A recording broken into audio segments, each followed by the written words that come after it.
Dalam kelam hidupku hilang semua asaku, dalam lelah hatiku.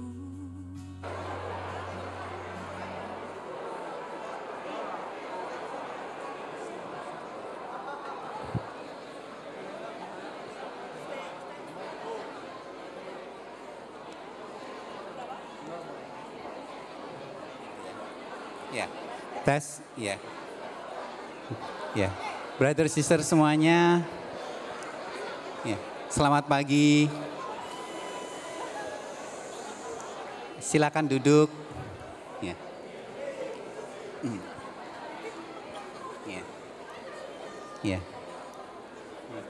Selamat datang semuanya di Gereja Kristus di Indonesia, di Menara Kuningan, dan bagi Bapak Ibu yang baru pertama kali datang ya, kami ucapkan selamat datang dan senang bisa beribadah bersama-sama di tempat ini, dan kembali kami nantikan kedatangan Bapak Ibu di minggu-minggu berikutnya. Ya. Ya. Perkenalkan, nama saya Ruri. Sekali lagi saya tegaskan bukan Duri ya, yang dulu ya, Ruri. Dan ini istri saya, dia akan memperkenalkan diri. Selamat pagi brother sister. Perkenalkan ya, saya istrinya Ruri, nama saya Reni. Kami punya 3 orang anak. Anak kami yang pertama dan kedua sudah besar. Jadi yang dibawa ke depan, yang kecil aja ini, anak bonus. Hai semuanya, selamat hari Minggu.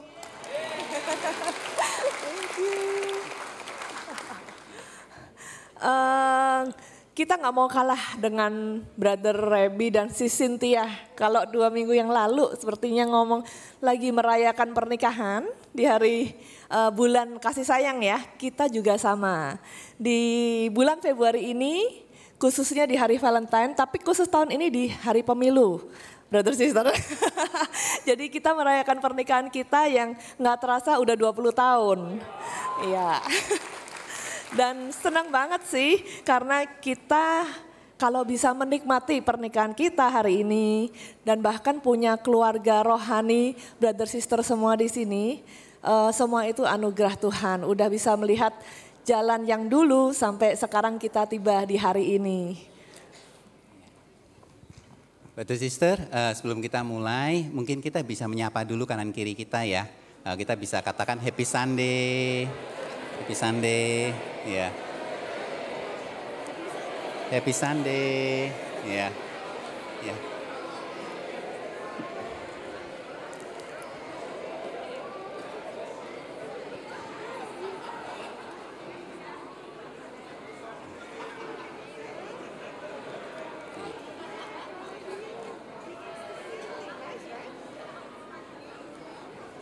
Ya.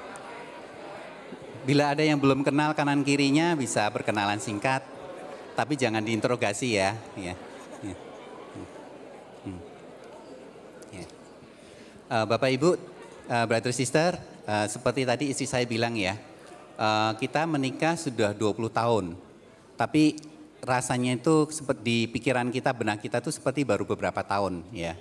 Jadi memang karena waktu berjalan cepat sekali ya, waktu cepat sekali. Waktu dia lahir saya masih ingat, ya, ingatan saya sangat kuat. Jadi hari dia lahir, hari dia dibawa dari ruang kamar bersalin, itu saya masih ingat semua. Ya, sekarang sudah berumur 7 tahun. Ya, karena waktu cepat sekali gitu. Jadi saya sama istri juga, kita setiap tahun kita sesuai dengan tema di bulan Februari ini ya, Into His Image, ya sesuai dengan gambar Tuhan.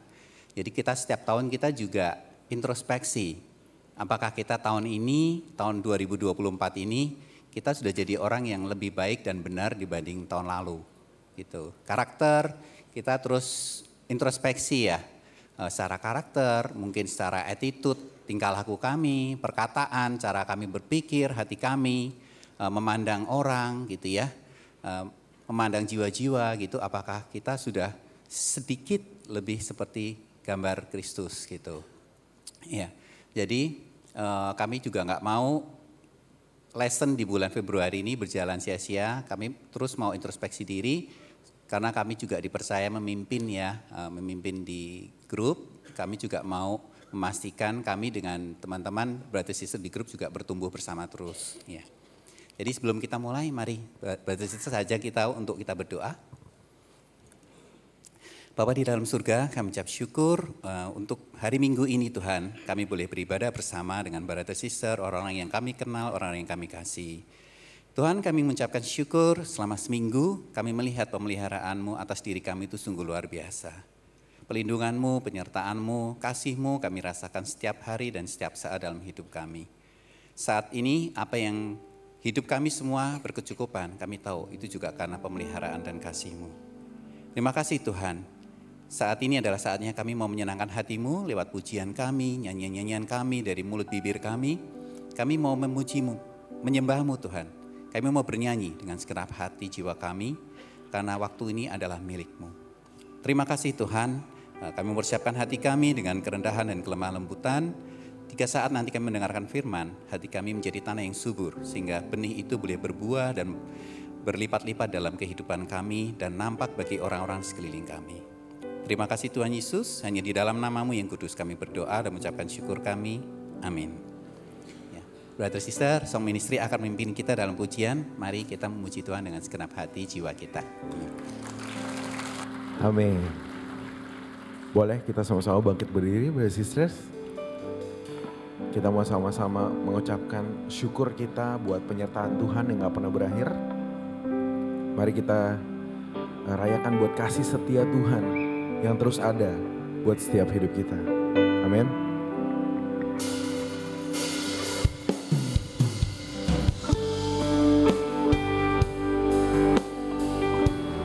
Kami sungguh bersyukur dengan kasih-Mu yang semakin nyata dalam hidup setiap kami.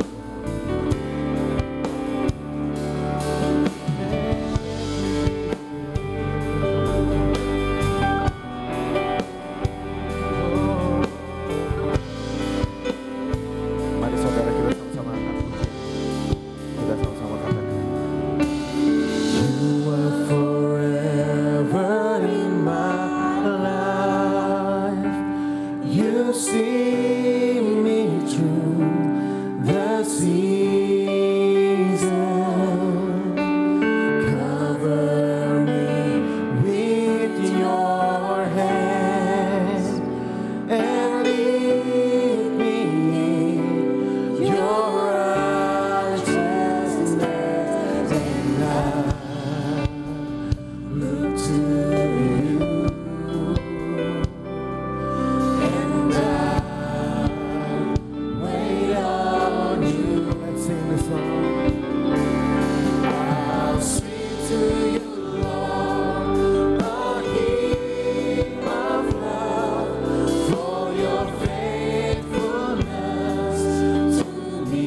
Mari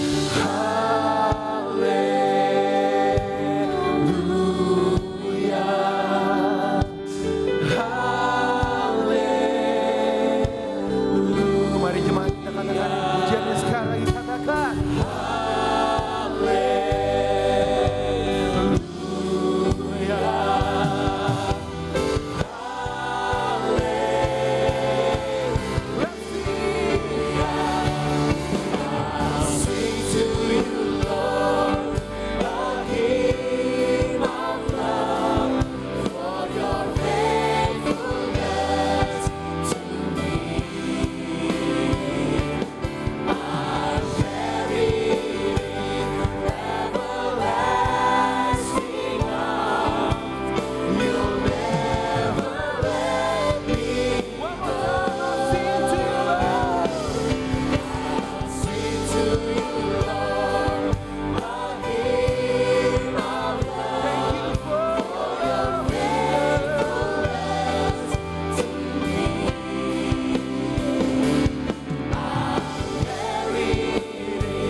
Selamat pagi semuanya.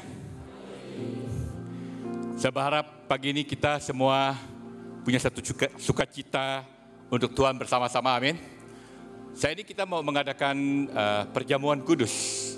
Saya mau mengajak kita untuk kita betul-betul menyiapkan hati kita. Dan mari kita merenungkan 1 minggu ke belakang ini.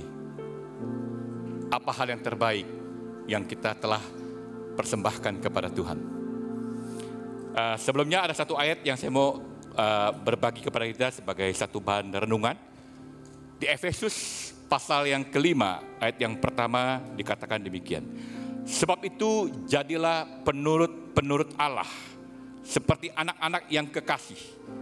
Dan hiduplah di dalam kasih, sebagaimana Kristus yang telah mengasihi kamu, dan telah menyerahkan dirinya untuk kita sebagai persembahan dan korban yang harum bagi Allah.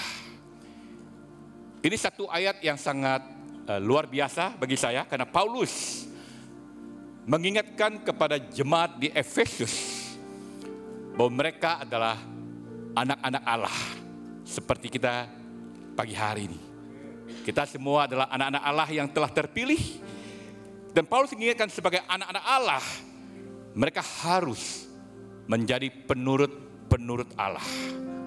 Penurut itu berarti menjadi serupa dengan Allah. Penurut itu berarti kita meniru, meneladani Allah. Dan artinya kita menunjukkan kasih yang sama seperti Kristus telah menunjukkan kasih-Nya kepada kita. Dan saya juga sangat percaya bahwa sebagai anak-anak Allah, karena Kristus telah menunjukkan kasih-Nya kepada kita dan telah memberikan kasih-Nya kepada kita, saya percaya bahwa kita juga harus sebagai peniru bisa juga menunjukkan kasih kita kepada satu sama lain. Amin. Dan juga bisa menunjukkan kasih kita kepada Tuhan.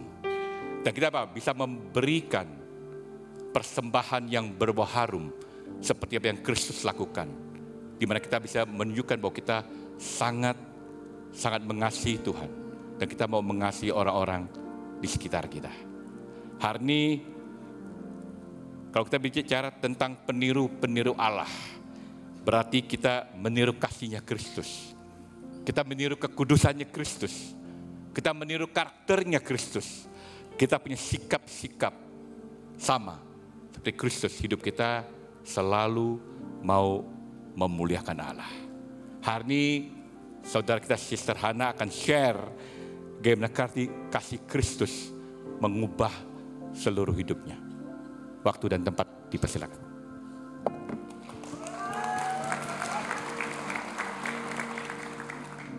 Brothers and sisters, harap dimaklumi kalau saya gemeteran ini ya. Makanya saya bawa standar supaya nggak terlalu kelihatan. Ini pertama kali saya boleh berdiri di sini. Terima kasih untuk kesempatan saya boleh ada di sini. Semua demi kemuliaan Tuhan. Saya mulai dengan latar belakang saya. Saya adalah anak keempat dari orang tua saya, semuanya perempuan. Menjadi anak terakhir, punya cerita sendiri. Saya terbiasa melakukan apapun sendiri dengan kekuatan dan kemandirian saya. Apalagi papa mengirimkan 3 anak terakhirnya untuk kuliah di luar Indonesia. Kami semua tersebar di benua Eropa. Saya sendiri kuliah di Belanda. Tinggal sendiri di negara orang, harus menyesuaikan diri, berkuliah dengan bahasa yang pas-pasan banget awalnya. Benar-benar menempa saya menjadi pribadi yang tidak bisa gampang menyerah. Karena memang gak ada yang mudah, semua harus diraih dengan perjuangan. Di Belanda saya mengenal suami saya, kami sama-sama student Indonesia yang studi di Belanda.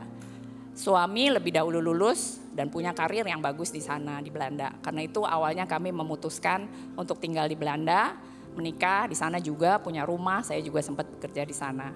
Kesulitan serius muncul ketika anak pertama kami lahir. Anak saya lahir ekstrim prematur, hanya 28 minggu. Jadi kecepatan 3 bulan. Akibatnya IQ dan EQ-nya bermasalah. Anak saya harus sekolah di special education sejak umur 9. Saat itu kami sudah pindah lagi ke Indonesia. Dan saat itu anak saya ini menjadi salah satu struggle yang paling berat dalam hidup saya.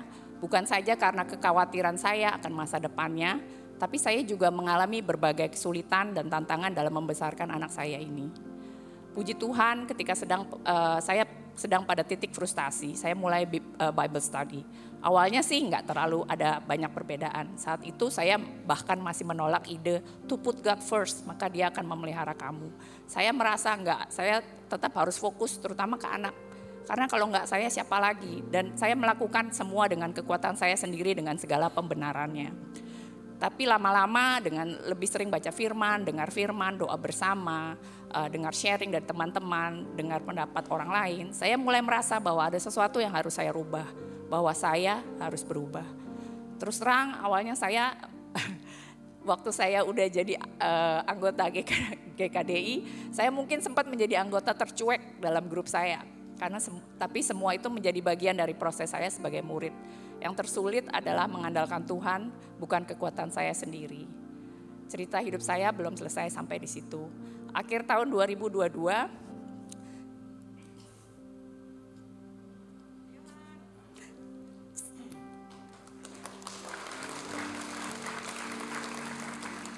saya divonis kanker payudara stadium 2. Suami saya awalnya sangat suportif. Ketika itu saya juga menjadi sangat optimis menghadapi penyakit ini. Apalagi saya beruntung bisa berobat di Singapura, di mana teknologi kesehatan juga lebih bagus. Sayangnya setelah setengah dari kemo treatment saya berjalan, saya merasa suami makin tidak peduli dan menjauh. Akhirnya suami bilang ke saya kalau dia tidak bahagia dalam pernikahannya. Dan setelah didesak akhirnya mengaku kalau ada wanita lain dalam hidupnya. Setelah itu, suami keluar dari rumah kami dan tidak lama setelah itu mengirimkan saya gugatan cerai.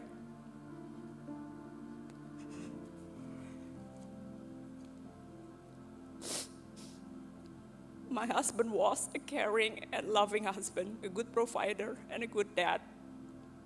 Dia juga masih menemani sampai saya dioperasi mastektomi di Singapura. Tapi menjalani semua kejadian ini sambung menyambung, membuat saya merasa seperti orang yang sedang naik balon udara.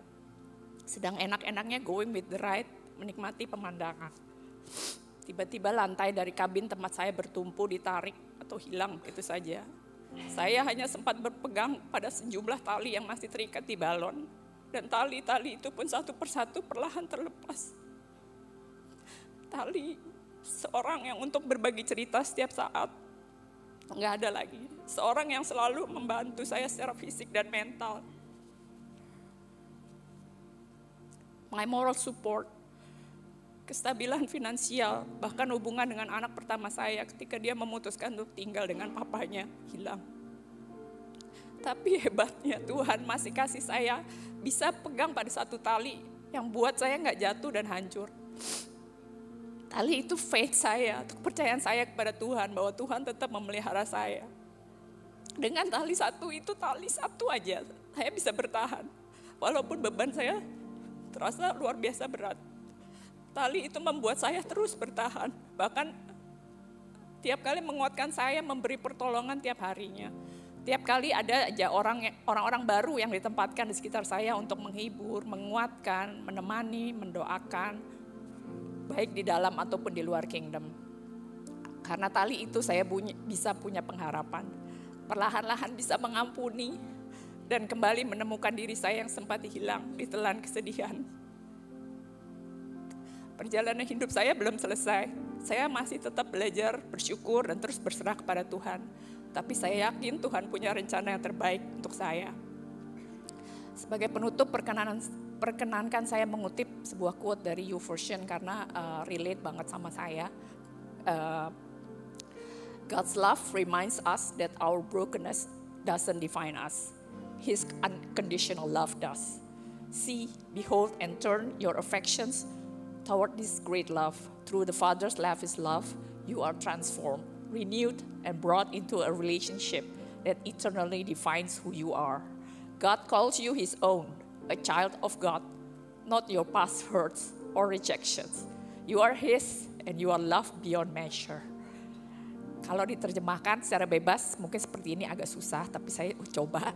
Salib Tuhan itu mengingatkan saya bahwa semua kegagalan atau kehancuran kita bukanlah yang menentukan siapa kita, melainkan kasih-Nya yang unconditional.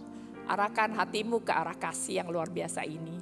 Melalui kasih Bapa kita diubahkan, diperbaharui dan ada dalam sebuah relasi yang terus-menerus membentuk kita. Kita dipanggil sebagai anak-anaknya, bukan kepahitan atau kegagalan kita. Kita yang dipanggil, Kita adalah miliknya, dicintai oleh Tuhan, melebihi segalanya. Terima kasih.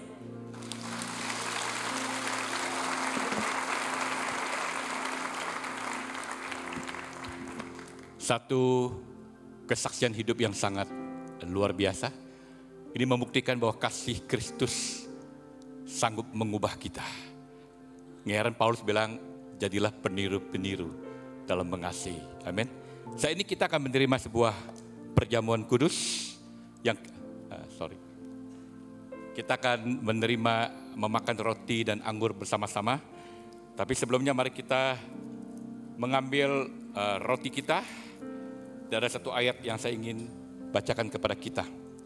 Dikatakan demikian. Sebab apa yang telah kuteruskan kepadamu, telah kuterima dari Tuhan, yaitu bahwa Tuhan Yesus pada malam waktu ia diserahkan, mengambil roti, dan sesudah itu ia mengucap syukur atasnya. Ia memecahkannya dan berkata, inilah tubuhku yang diserahkan bagi kamu. Perbuatlah ini menjadi peringatan akan aku. Mari kita makan sama-sama.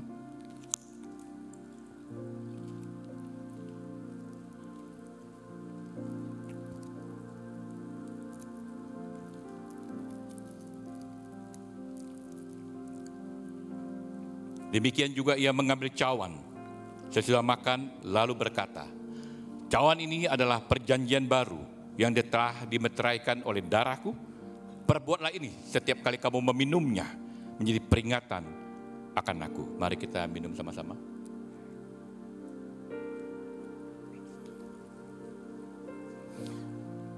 Sebab setiap kali kamu makan roti dan minum cawan ini, kamu memberitakan kematian Tuhan sampai ia datang. Mari kita tundukkan kepala dan kita berdoa. Tuhan Bapa di surga, terima kasih untuk pagi hari ini Tuhan. Kami mau memuji Engkau atas setiap kebaikan Engkau yang luar biasa. Kami baru saja mendengar satu cerita yang inspirasi hidup kami. Bahwa Engkau Allah yang setia. Boleh setiap orang yang paling mengasihi kami boleh meninggalkan kami Tuhan. Tapi Engkau tidak pernah sedetik pun Engkau meninggalkan kami. Dan kami sangat bersyukur kalau hari kami bisa merasakan kasih yang luar biasa. Dan melalui perjamuan ini kami diingatkan supaya kami terus bisa menerima kasih Engkau dan jadi penurut-penurut Allah yang luar biasa. Sertai dan berkati kami semua Tuhan. Dalam nama Yesus kami berdoa dan mengucap syukur. Amin. Brothers sisters siap untuk menerima firman Tuhan? Saudara siap untuk diubahkan melalui firman Tuhan? Amin. Mari kita siapkan hati kita sama-sama angkat pujian ini bersama. Yang sudah memberikan anggurnya mungkin boleh bangkit berdiri ya, kalau yang sudah memberikan.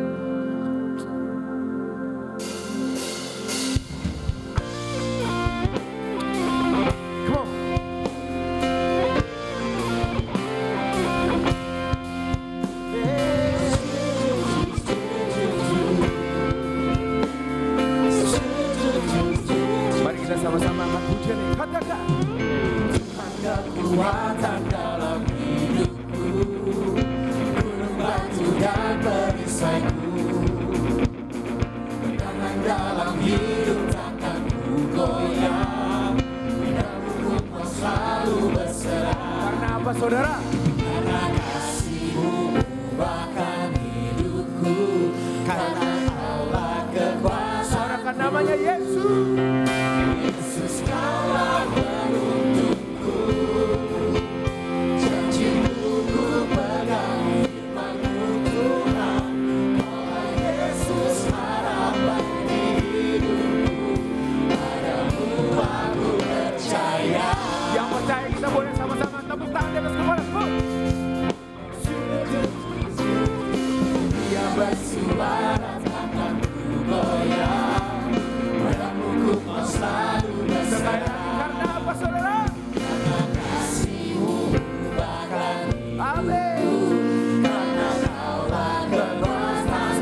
berubah.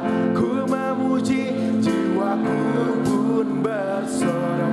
Namamu berkuasa, Raja segala raja. Mari kita puji Dia, Raja segala raja. Wow.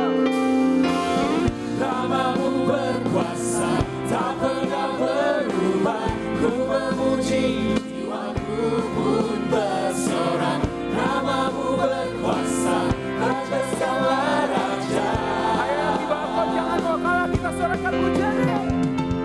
Namamu berkuasa, tak pernah berubah. Ku memuji, jiwaku pun bersorak. Namamu berkuasa, Raja segala raja. Namamu berkuasa, tak pernah berubah. Ku memuji, jiwaku pun bersorak. Namamu berkuasa, Raja segala raja. Semua jemaat saja katakan namanya Yesus. Yesus. Kurang keras saudara. Umat yang percaya, mari kita sorakan namanya lebih lagi. Sama-sama kita jadi kembali. Yesus, Kaulah penuntunku. Janji-Mu ku pegang, firman-Mu Tuhan. Bahwa Yesus harapan di hidupku. Padamu aku percaya. Kaulah penuntunku. Janji-Mu ku pegang, firman-Mu Tuhan. Bahwa Yesus harapan di hidupku. Padamu aku percaya.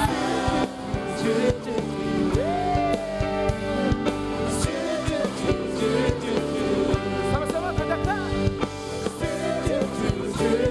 Katakan dengan iman saudara. Padamu aku percaya. Jemaat dipersilakan.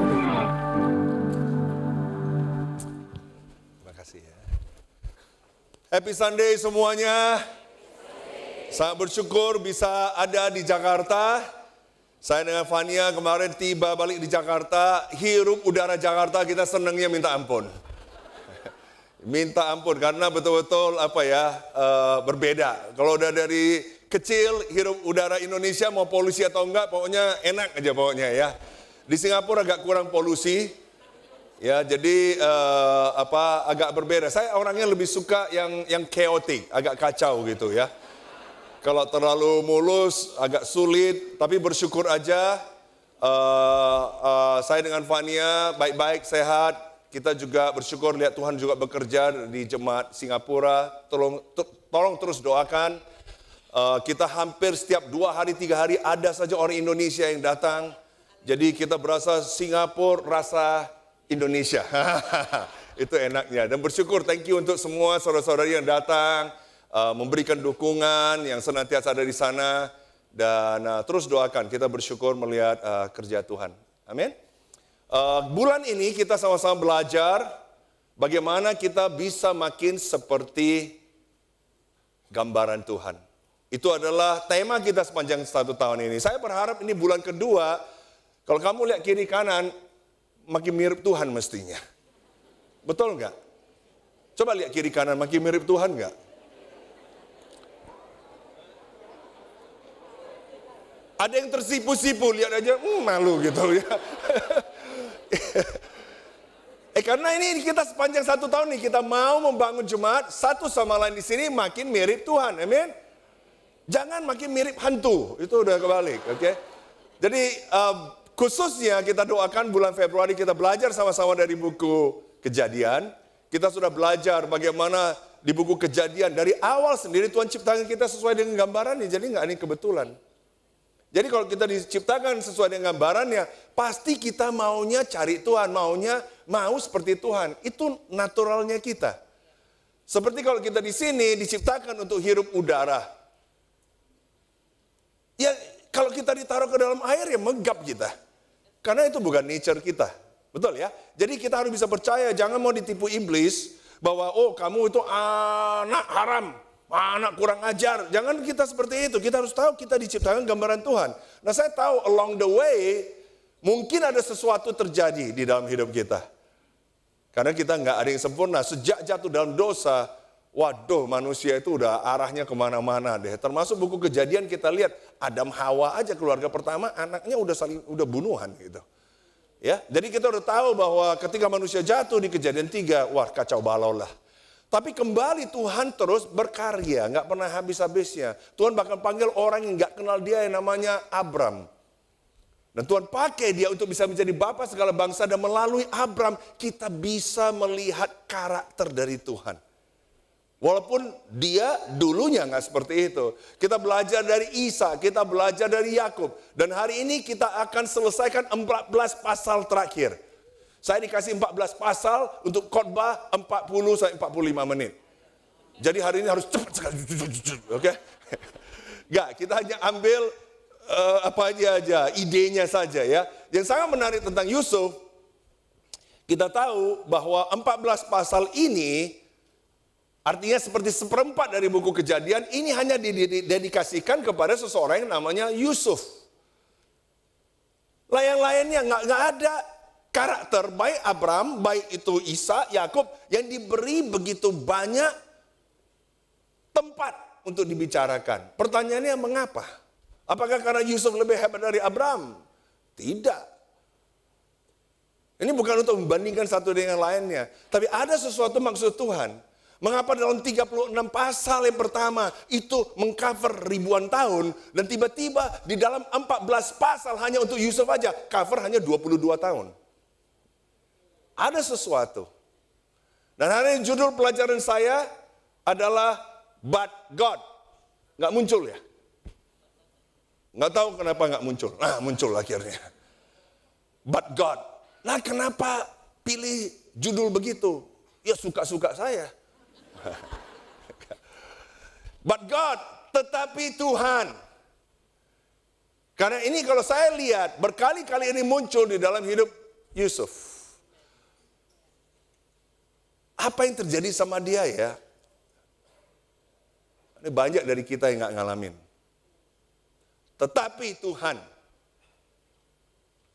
Tuhan membuat akhir cerita, the whole story dari hidup Yusuf begitu luar biasa. Kenapa? Ya karena Tuhan.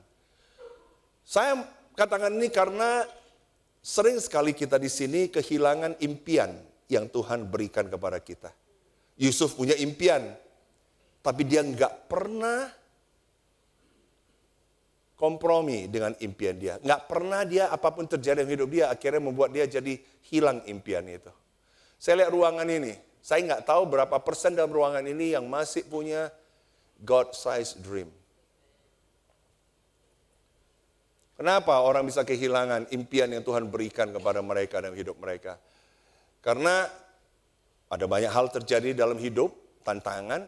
Akhirnya yang kita bicarakan adalah, tetapi saya, but me, memang gua nggak mampu, gua nggak bisa.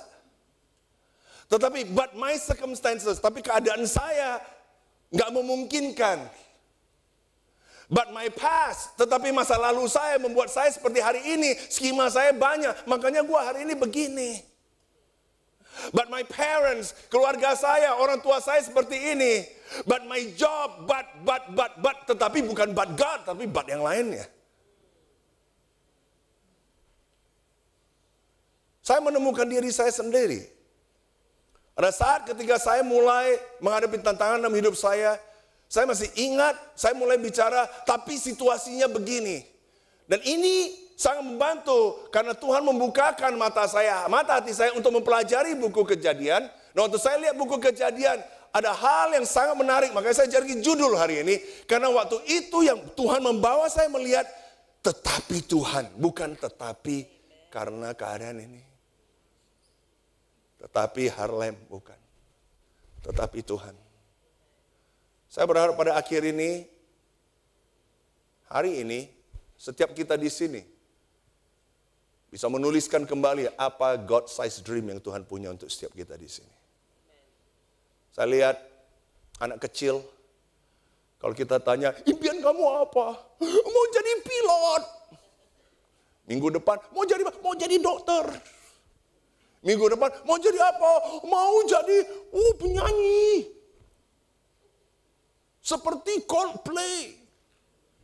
Ngerti ya maksudnya? Ada anak zaman sekarang bisa begitu. Seperti Ed Sheeran. Di Singapura saya tanya anak-anak muda mau jadi, Ed Sheeran.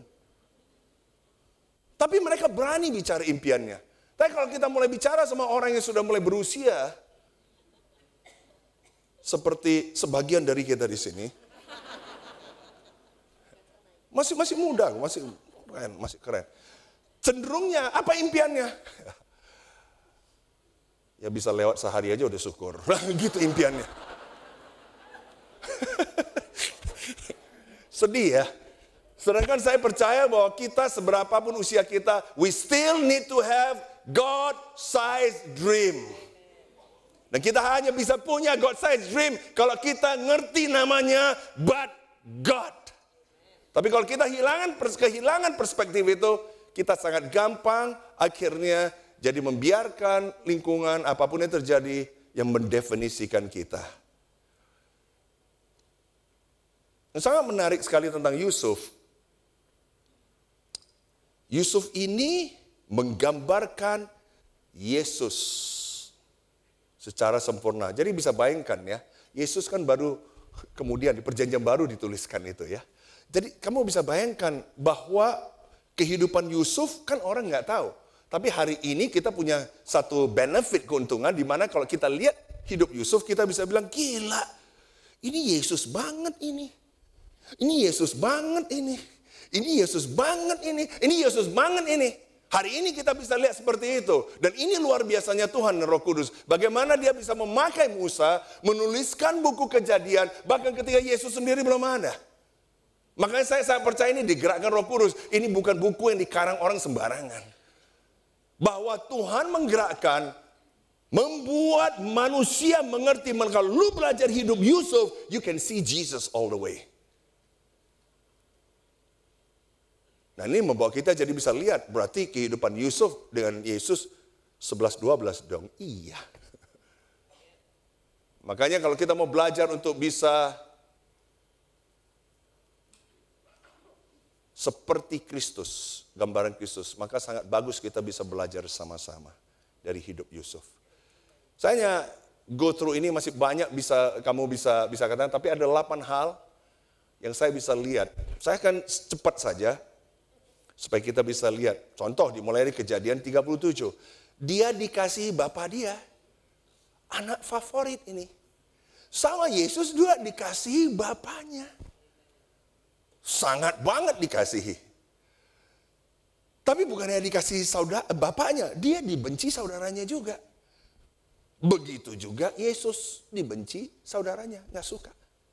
Bukan hanya itu, dia dijual 20 shekel perak. Yesus juga dijual. Saya tanya kita di sini, berapa banyak orang yang dijual di sini?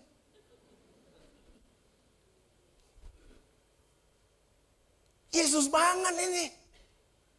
Dituduh secara tidak adil. Yesus juga dituduh secara tidak adil. Apa yang dia alami? Jauh dah kita. Menderita di antara 2 orang.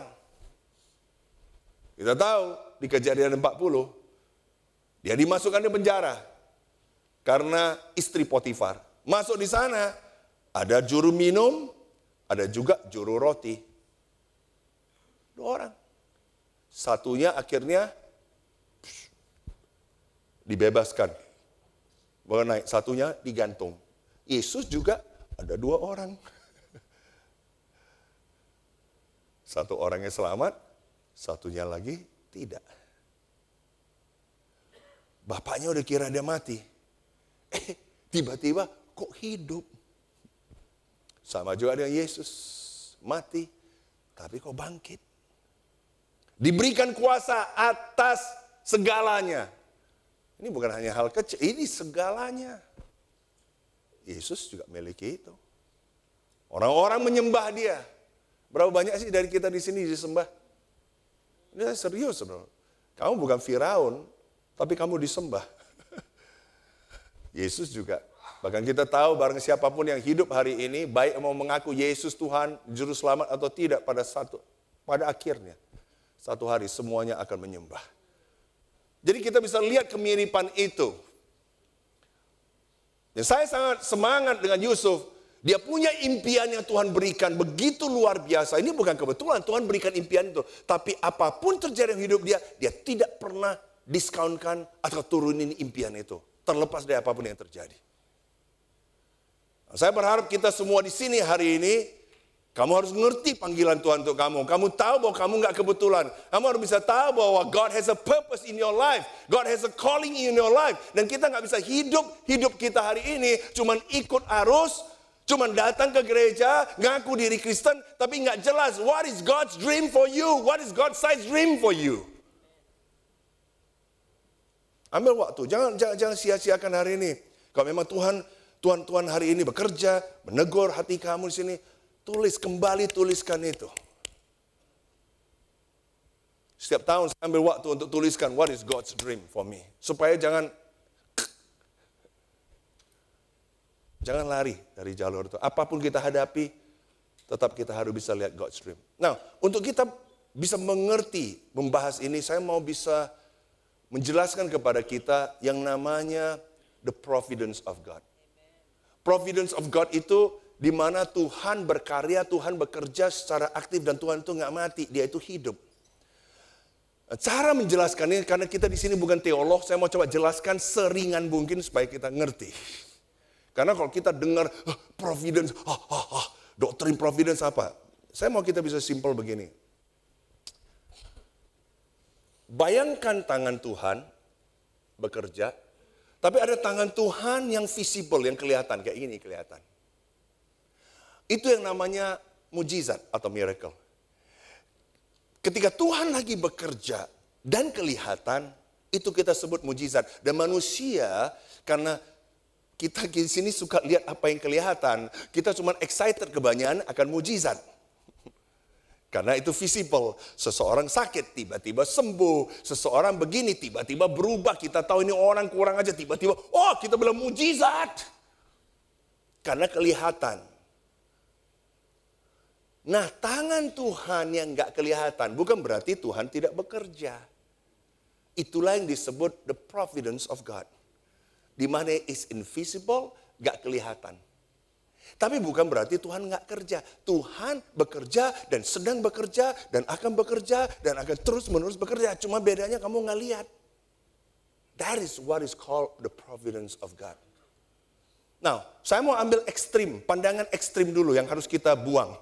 Pandangan ekstrim yang pertama akan providence of God adalah, ini fatal sekali.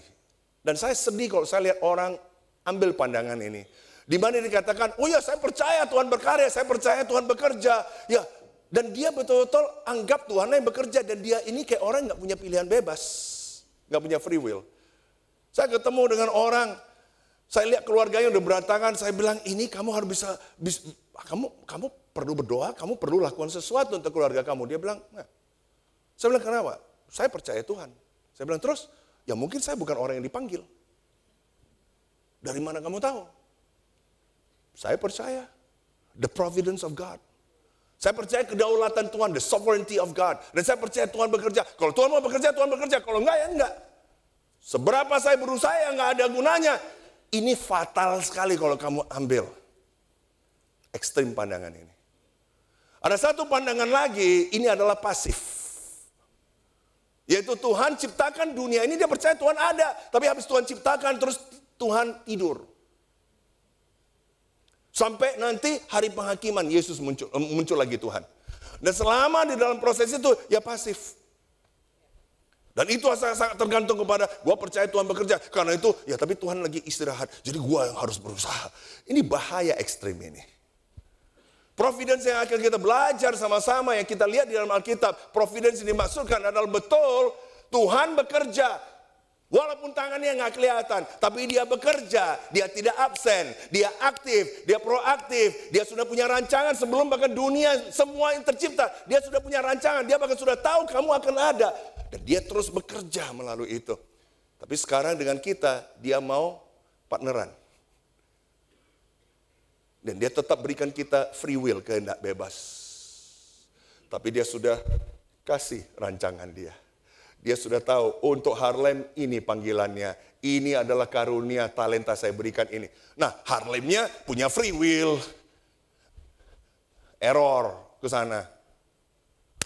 Tuhan kerja. Tidak dengan cara manipulasi. Tapi dia mengatur. Siapa yang akan ketemu dengan orang itu? Siapa yang kemudian akan bantu dia? Dia atur, dia aktif bekerja untuk bisa bawa saya kembali ke jalan yang benar. Tapi saya punya free will, tapi dia terus bekerja. Itu yang namanya the providence of God, tapi kita nggak lihat tangannya bekerja. Salah satu contohnya adalah saya dulu pacaran dengan seseorang. Saya sudah pikir, she love me, I love her. Sudah pasti punya, tiba-tiba putus, kena talak 3, pum, dia putusin saya. Pingsan saya pingsan, saya baca surat ini saya pingsan. Itu pertama kali saya ngerti namanya pingsan. Lagi baca tiba-tiba gelap aja. Saya sudah pikir apa, keluarga saya kan broken family, papa mama cerai, saya pikir alah nggak ada lah apa. Waktu itu saya pelayanan, aktif. Tapi kan nggak kelihatan tangan Tuhan visible bekerja. Ini nggak kelihatan. Saya nggak bisa mengerti saat itu. Tiba-tiba ketemu Fania. Kamu ngerti siapa Fania itu? Ketemu dia. Gila, Tuhan luar biasa sekali. Tuhan berikan Fania. Saya mengerti kenapa dia putuskan saya. Karena tangan Tuhan bekerja. Amin. Tapi nggak kelihatan. Waktu itu nggak kelihatan. Nggak kelihatan sama sekali. Saya bahkan doanya kalau bisa yang kelihatan. Kalau bisa Tuhan butakan dia, tiba-tiba Tuhan campakkan pacar dia dan ambil saya. Kamu ngerti ya? Tapi nggak terjadi. Tapi bukan berarti Tuhan mati dan Tuhan nggak kerja. Tuhan bekerja. Dan saya punya will saya sendiri. Tuhan bekerja. Saya lihat kembali hari ini, saya bilang gila. God, you're amazing. Dan kamu tahu nggak? Bukan hanya terjadi pada soal pacaran. Soal keselamatan saya. Saya menjadi murid Tuhan. Bagaimana seseorang yang tidak kenal Tuhan Yesus, dibesarkan dari keluarga Buddha, enggak mencari Tuhan, kok bisa tiba-tiba melalui perceraian itu mama saya mulai ke gereja, mulai pergi ke gereja, mulai saya ikut pelayanan pergi ke sana. Tapi kemudian saya mulai merasa hampa dalam pelayanan saya, tiba-tiba kenapa saya doa Tuhan bahwa saya bisa kenal murid Tuhan, enggak ada yang namanya kebetulan itu di sana. That is God's providence. Tapi enggak langsung kelihatan, it's invisible. Tapi kamu tahu nggak, melalui itu saya punya trust, kepercayaan kepada Tuhan, confidence saya kepada Tuhan bertumbuh. Dan saya di dalam menghadapi apapun tantangan, membantu saya bisa punya comfort, bisa punya peace. Kenapa? Karena saya tahu Tuhan turut bekerja dalam segala hal untuk mendatangkan kebaikan. Many things I don't understand and I don't care. Dan saya nggak perlu harus tahu semuanya. Selama saya tahu Tuhan, it's a God of providence. That's enough bagi saya. Amin. Saya berharap kalau kamu ngerti itu, kamu tidak pernah mau nurunin impiannya Tuhan untuk kamu. Seperti ini kebetulan-kebetulan. Nggak ada yang kebetulan. Kamu jadi brother sister di saya. Nggak ada yang kebetulan. Amen. Jelas semua di sini. Tapi jangan karena nggak kelihatan, kamu cuma excited yang mujizat. Makanya saya lihat semua orang cuma maunya yang kelihatan. Banyak yang nggak kelihatan. Banyak iman kita dibangun oleh yang tak kelihatan. Makanya dibilang, kamu hidup karena apa? Karena apa yang kamu lihat atau karena yang nggak kelihatan? You live by faith, not by sight. Bahkan buku Roma bilang, iman muncul dari pendengaran akan firman. Saya bersyukur bahwa iman timbul dari pendengaran. Kalau iman timbul daripada yang dilihat, kacau dunia ini. Tapi banyak orang hari ini cari apa yang bisa dilihat. Yang dengar dia nggak mau. Nggak bisa, iman muncul dari pendengaran akan firman Tuhan. Makanya sukalah kita mendengar firman Tuhan, marilah kita pelajari, kita dengar. Jangan cuma sibuk lihat kelihatan baru kita semangat. Saya semangat dengan namanya testimoni. Saya semangat dengan cerita-cerita orang yang inilah mujizat-mujizat. Amin. Tapi membuat orang jadi cuma mau lihat the visible hand of God, tapi enggak mengerti dan tidak mau menunggu dengan sabar akan invisible hand of God. Hari ini kita akan lihat the invisible hand of God. Jadi jangan cuma baca buku Yusuf, kamu pikir hidupnya mujizat-mujizat. Ini tangan Tuhan bekerja yang gak kelihatan, yang luar biasa. Amen. Apa yang dilakukan oleh Yusuf? Ini kalau kayak gini, udah sering dalam hidup dia. Ini makanan sehari-hari. Kamu lihat begini, ada orang gini udah nggak. Ini ada yang sengaja ditulis no lagi. Marah nggak kamu?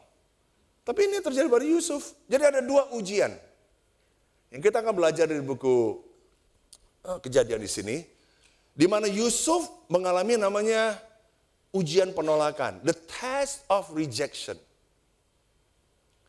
Berapa banyak dari kita di sini sudah lewat ujian penolakan?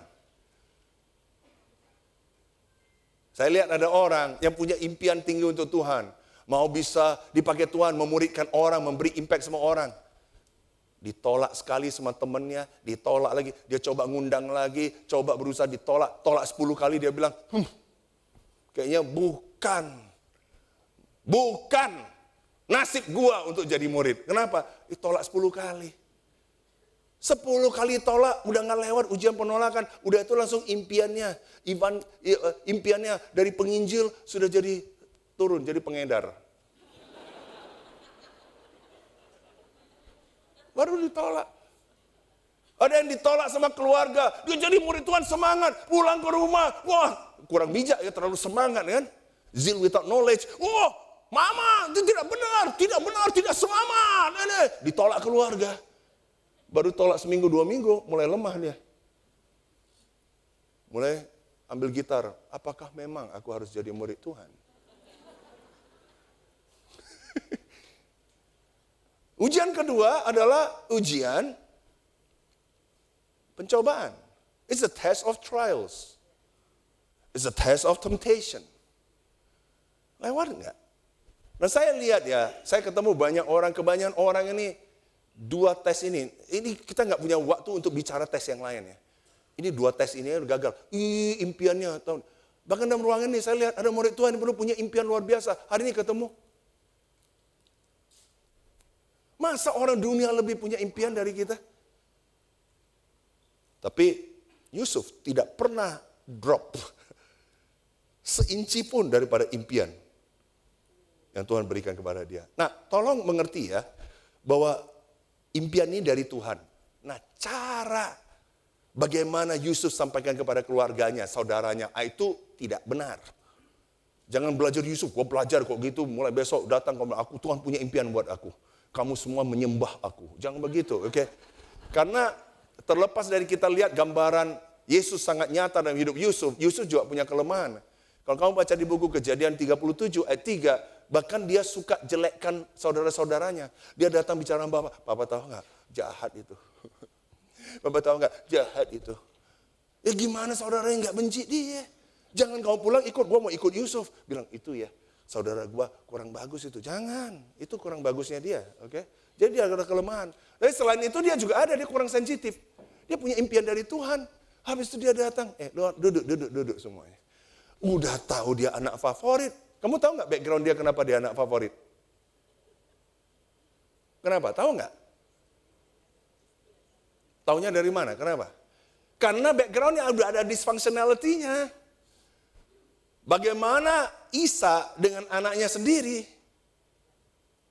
Istrinya Isa, si Rebeka, suka si Yakub. Si ini suka si Esau. Bayangkan favoritism terjadi dalam keluarga. Akhirnya sudah mulai. Nah Yakub begitu. Udah itu dia suka dengan si Rakel. Suka sama Rakel, dia kerja 7 tahun. Kerja 7 tahun dapatnya Lea. Kaget dia tengah malam, dia, kok lain ini. Gua kerja 7 tahun untuk Rakel, lihat kok beda. Lea, nah Alkitab bilang ini weak eyes. Terjemahan hari ini artinya jelek, itu maksudnya, ngerti nggak Tania? Tapi Alkitab rohani harus bilang weak eyes gitu sebenarnya. terjemahan hari ini yang lebih kasar, jelek. Udah gitu aja, ngerti ya maksudnya. Akhirnya dia harus kerja 7 tahun lagi. Akhirnya dia dapat si Rachel. Wah, udah akhirnya bisa dapat Rachel. Tapi anak dia 10 yang pertama dari Lea terus. Lea sangat produktif. Rachel tidak. Makanya jangan kamu anggap ringan, anggap enteng, anggap rendah orang-orang yang kurang begitu indah. Karena indah aja itu sangat tergantung siapa yang menciptakan. Amin. Nah, 10 anak, Lea. Begitu dari Rachel muncul, Rachel punya 2 anak, Yusuf dan Benjamin. Gimana dia gak favoritism? Karena dia sudah tua.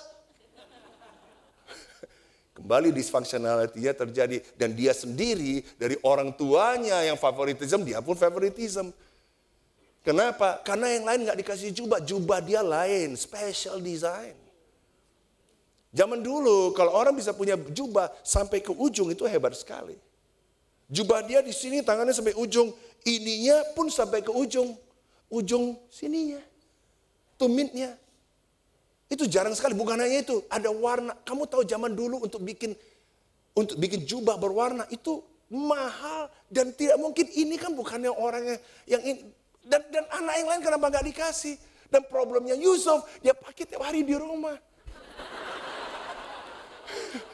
Saudaranya dari sana dia lewat. Gimana makin gak benci, ngerti gak? Nah ini jangan dicontohin, ini problem ini Yusuf ini di sini.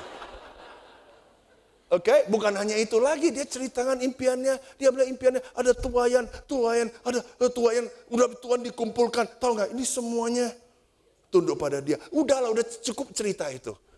Habis itu dia tambah lagi, bukan hanya, ini gila nih dia nih. Dia bilang, lu tahu gak? Gua mimpi. Itu matahari, bulan, dan 11 bintang. Sujud menyembah. Lah kenapa harus 11? Kan saudaranya hitung. Itu siapa? Ya kita yang 11 ya. Ini kan, ini tidak sensitif.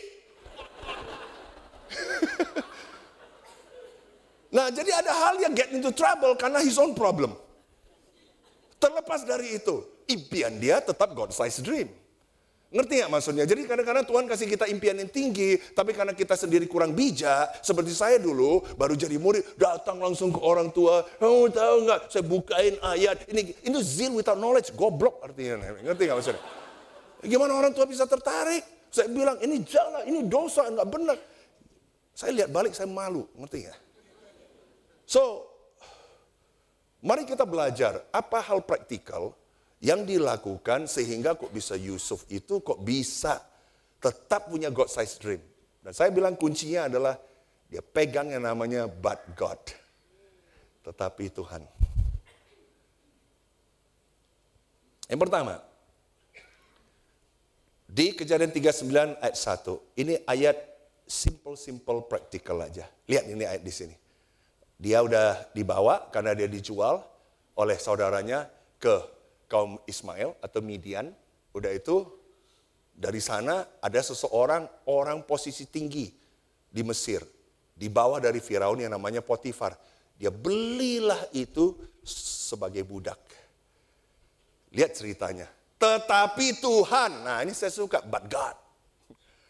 Tetapi Tuhan menyertai Yusuf.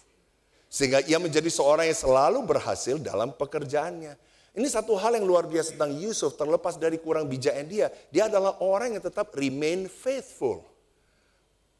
Dari anak favorit sampai sekarang jadi budak. Kamu lihat tidak pernah ada negatifnya Yusuf. Kalau kamu lihat Abraham adalah, masa sih nggak ngaku ini istri kamu, kebangetan kamu Abraham. Kalau ini nggak ada, komplain aja nggak pernah ada. Karena dia remain faithful di sana. Dan Tuhan buat dia menjadi seorang yang berhasil dalam pekerjaannya. Dan tentu waktu saya bicara tentang pekerjaan berhasil, ini bukan bicara tentang kamu bandingkan dengan definisi sukses dengan orang dunia. Kadang-kadang kita lihat ini, oh kita mau seperti orang itu, mau seperti orang dunia. Enggak, sukses bagi Tuhan itu adalah menjadi sebagaimana Tuhan desain kamu. Dan kalau memang kamu harus dikasih Tuhan kerjaan itu, ya kamu lakukannya dengan sebaik mungkin. Seperti kamu lakukan untuk Tuhan. Itu adalah sukses. Kamu tahu sukses apa budak? Kalau kamu pakai definisi dunia, sukses apa budak? Bukan itu. Tapi apapun tugas, apapun tanggung jawab diberikan, dia akan selesaikan. Dia bukanlah orang yang tukang bikin excuse. Dia bukanlah orang yang tukang komplain. Dia bukanlah orang yang tukang menunda-nunda, procrastinator. Dia bukanlah orang yang cepat nyerah. A quitter, quit, I quit. Dikit-dikit ngambek, gua quit. Dan dia bukan juga orang yang suka blame orang lain. Kamu lihat dia nggak pernah dia blame siapapun. Dia nggak ada bilang, saudara gue ya. Karena itu lihat gue hari ini, gue banyak skema. Karena dia nggak ngerti, but God, tetapi Tuhan. Jangan tetapi saudaraku, tetapi Tuhan. Dan itulah yang membuat dia remain faithful. Bukan hanya di sana. Dia tinggal di rumah tuannya. Gila, budak bisa tinggal rumah Tuhan lain. Bukan hanya itu. Setelah dilihat oleh tuannya bahwa Yusuf disertai Tuhan dan bahwa Tuhan membuat berhasil segala sesuatu dikerjakannya, maka Yusuf mendapat kasih tuannya. Orang luar aja, kamu tahu nggak, tuan sama budak nggak akan diperhatikan, tapi tuannya bisa notice something di dalam Yusuf. Ada something different tentang dia. Sampai tuannya favorit dia. Banyak orang bilang, gua difavoritin oleh keluarga gua, tapi di kantor nggak difavoritin. Kenapa? Yusuf favorit, ya itulah disfunctionality bapaknya. Tapi kamu bahkan bisa jadi favorit di tempat kerja kamu. Budak paling favorit. Berarti ada something yang dia lakukan benar. Karena dia remain faithful di sana. Lihat di sana. Dan ia boleh melayani dia. Kepada Yusuf diberinya kuasa atas rumahnya dan segala miliknya diserahkannya kepada kekuasaan Yusuf. Sejak ia memberikan kuasa dalam rumahnya dan atas segala miliknya kepada Yusuf. Bayangkan, sertifikat rumah pun dikasih. Siapa kamu di sini kasih sertifikat rumah sama pembantu? Ini luar biasa ini. Udah itu, Tuhan memberkati rumah orang Mesir itu karena Yusuf. Ini orang gak kenal Tuhan, tapi dia kena getahnya. Diberkati karena Yusuf, sehingga berkat Tuhan ada atas segala miliknya, baik yang di rumah maupun yang di ladang. Ini saya sangat percaya. Saya sangat percaya orang benar taruh dia di dalam lingkungan yang parah gimana pun, orang itu akhirnya bisa lihat Tuhan, bahkan orang itu bisa diberkati karena kamu. Karena Alkitab bilang sangat jelas, karena Yusuf. Nah sekarang saya mau tanya, kamu ada ditaruh dalam satu tempat, itu memberkati orang atau mengutuk orang? Kamu ada di salah satu tempat karena kamu hidup orang jadi makin susah, keluarga orang makin susah, atau kamu di sana keluarga orang jadi makin diberkati. Kamu ada di dalam jemaat ini, kamu ada di sini, kamu datang, ini berkat atau kamu sedot berkat? Kamu datang ke sini, kamu datang untuk siap stir up orang, kasih energi ke orang, atau kamu adalah energi vampire? Are you energy empire atau kamu energi vampire? Saya berharap kita datang ke sini dalam ruangan ini, kita datang lebih awal, kita kasih energi ke orang. Hey bro, ada orang duduk seperti di kursinya udah ada nomor tempel untuk dia. Dan gak bisa gerak sampai sebagian selesai. Nyanyi pun mulut gak bisa buka. Tapi nonton konser Coldplay. Saya lihat di Singapura orang nonton konser Coldplay. Berapa jam sebelumnya udah datang. Belum muncul si Chris Martin.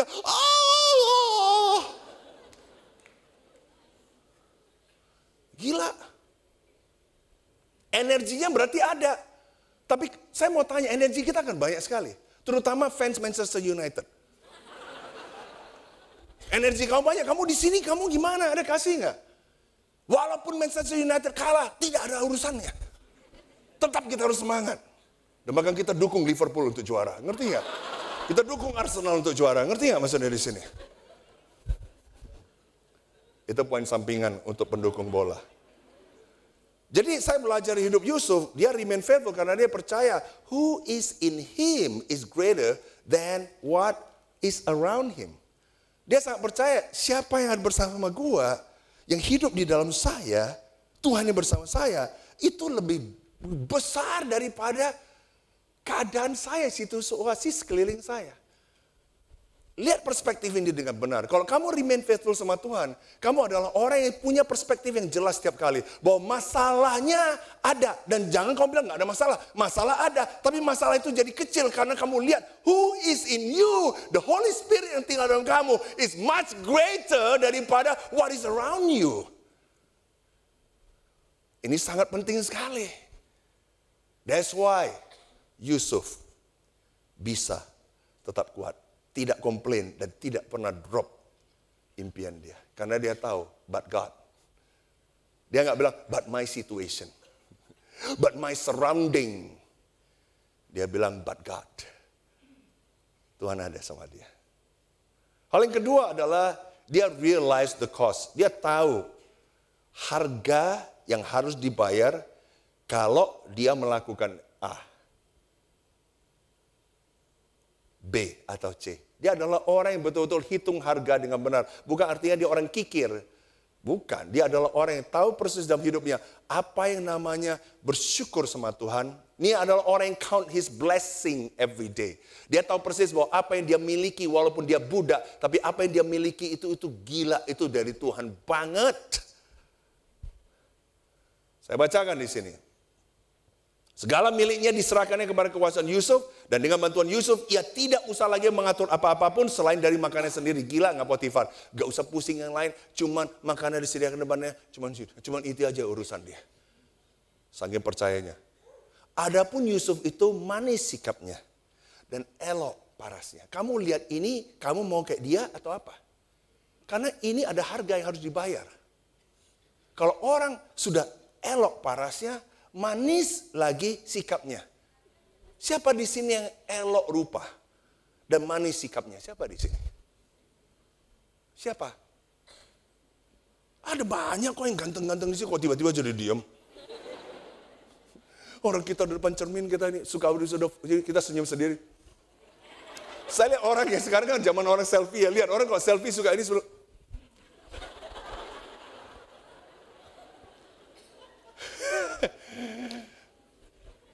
Ini ada paket, kalau kamu, gini, kalau kamu nggak begitu elok rupanya, jangan terlalu kecewa dulu, oke? Karena godaannya pun lebih sedikit. Kalau kamu nggak begitu elok rupanya, nggak apa-apa, itu dari Tuhan, amen, praise God, God's providence. Tapi setidaknya manis lah sikapmu. Ngerti nggak? Nah ada orang rupanya elok, tapi sikapnya nggak manis. Kamu mau yang mana? Saya mau dua-duanya bro. Oke, kamu harus siap godaannya. Godaannya bagaimana? Selang beberapa waktu, istri tuannya memandang Yusuf dengan berahi. Lalu katanya, marilah tidur dengan aku. Apakah persis suaranya istri Potifar gitu? Enggak, saya karang-karang aja sendiri. Oke. Enggak persis seperti itu, tapi menurut saya gambaran enggak mungkin dia marilah tidur dengan aku, bah. Enggak begitu. Saya yakin enggak begitu. Saya lebih yakin bicara, marilah tidur dengan aku. Ngerti enggak maksud di sini? Saya baca ayat berikutnya yang ada dibilang, dan Yusuf agak mau iya, enggak ada. Yusuf menolak. Dan berkata kepada istri tuannya itu, dengan bantuanku, tuanku itu tidak lagi mengatur apa yang ada di rumah ini. Dia langsung sebutkan tanggung jawab dia. Dan ia telah menyerahkan segala miliknya pada kekuasaanku. Langsung dia ceritakan apa semua otoritas, semua berkat, semua kepercayaan diberikan kepada dia. Dia enggak ambil ringan. Bahkan di rumah ini, ia tidak lebih besar kuasanya daripadaku. Gila nggak tuannya? Di rumah tuannya sendiri, tuannya pun tidak lebih besar kuasa. Dia lihat ini sebagai honor. Sebagai hal yang sangat berharga. Sangat-sangat berharga. Dan dia bilang, dan tiada yang tidak diserahkan padaku selain daripada engkau, sebab engkau istrinya. Cuma kamu aja dia nggak serahkan. Dia count the cost. Dan ini sangat penting, kenapa dia kok bisa hidup benar sesuai seturut kehendak Tuhan. Karena dia tahu persis, saya lihat orang yang gampang bisa jatuh karena dia tidak tahu apa yang dia miliki di dalam hidup dia. Saya mau bicara kepada suami di sini, kamu tahu Tuhan kasih kamu istri, Tuhan kasih kamu anak. Kamu harus ambil ini and count your blessing dan tahu this is so priceless. Dan jangan kamu gadaikan hanya karena itu. Saya lihat banyak orang take their family for granted. You cannot take your family for granted. This is so priceless. Makanya dia realize the benefit, dia realize the cost of that. Dia tidak mau kehilangan itu. Berapa banyak saya lihat orang yang kehilangan kehormatan di rumah tangga. Kehilangan anak, kehilangan istri, kehilangan apa? Stupid.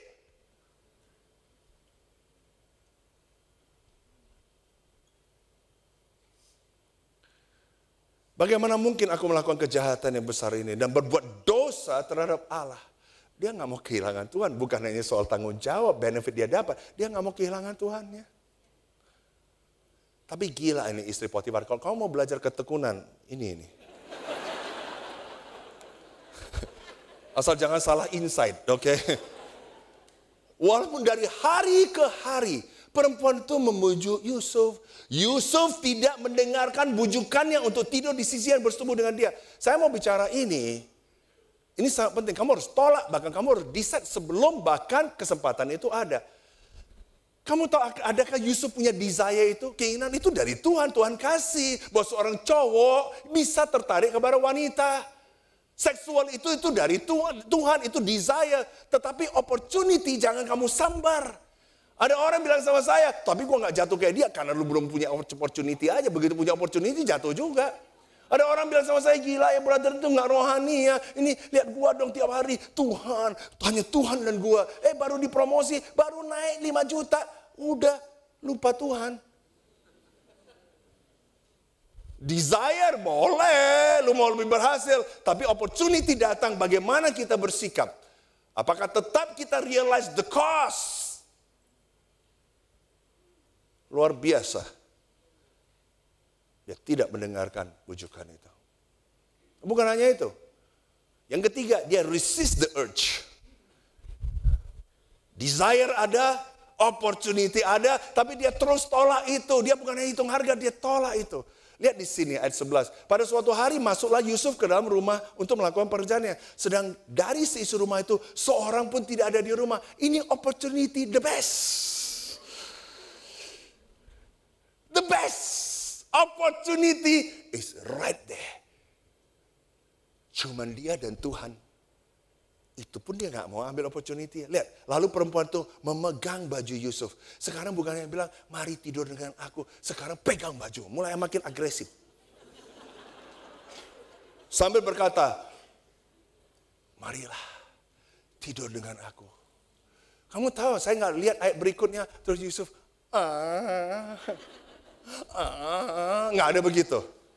Yusuf meninggalkan bajunya di tangan perempuan itu dan lari keluar. Lari dia. Kamu tahu nggak? Supaya kamu tahu timingnya. Waktu itu Musa aja belum ada. Jadi hukum Taurat dia belum ada. Supaya kamu tahu tidak ada namanya law tentang itu. Sekarang kamu dan saya, kita sudah ada firman bicara tentang itu. Buku Petrus katakan, kalau kamu sekarang ada godaan, you flee from it. Resist the devil and flee. Ini sebelum ayat dituliskan, dia sudah lari. Wow. Makanya saya bilang saudara-saudara di sini, kamu adalah orang yang dulu pernah menghadapi pornografi, bahkan sebelum kamu jadi murid, atau mungkin ada di antara kita datang masih bergumul tentang itu. Kamu harus lari dari itu. Kalau kamu tahu kamu jatuh karena kamu sering lihat apa? Your mobile phone. Ini saya dengar dari saudara-saudara. Ini real. Lihat di sana. Saya mau bilang terus terang, kenapa kamu tidak lari dari itu? Taruh sejauh. Jangan kamu mau tidur pun kamu taruh di balik bantal kamu. Itu namanya you sleeping with the enemy. Taruh jauh. Mau tidur, jangan nggak bisa tidur, buka lagi. Akhirnya kamu jatuh karena itu. Sejauh mungkin. Kalau kamu tahu itu menggoda kamu, ganti handphone kamu. Jangan yang canggih, downgrade yang cuma bisa nelpon aja.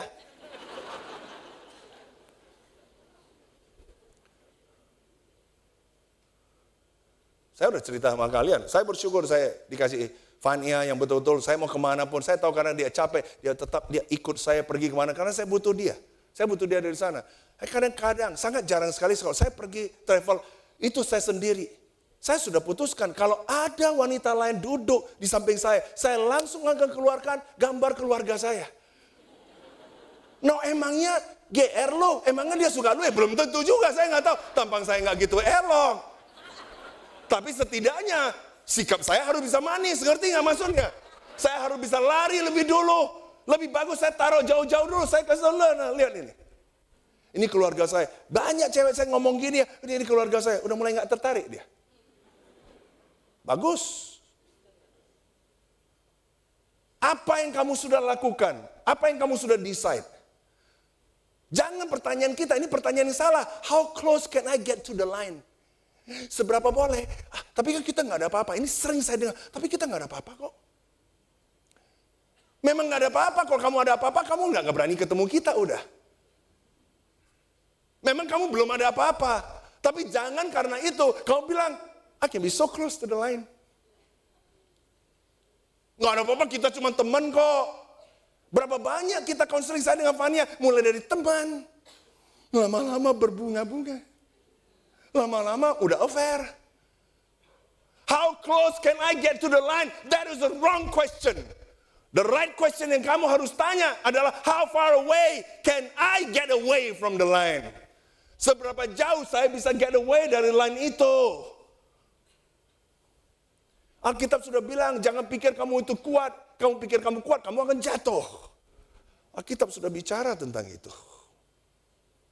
Kamu tahu petinju itu akan hajar. Petinju, saya ada kenal petinju yang dia bilang, saya bilang kamu ketemu dengan orang yang gede gitu kuat gimana? No problem. Kenapa? Saya sudah tahu titik lemahnya. Ini yang sering petinju bicara. Titik lemahnya di mana? Di sini bro. Sekali belum ini, 2 kali, 3 kali mulai dia mulai mual-mual dikit. 10 kali. Sama, semua kita di sini ada titik lemah. Kalau kamu tahu itu titik lemah, kamu run away dari itu.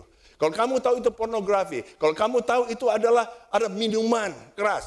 Kalau kamu tahu kemabukan adalah masalah kamu, you run away. Bukan, oh enggak nih baru 2 botol, gua oke kok. Bukan, pergi lari dari itu.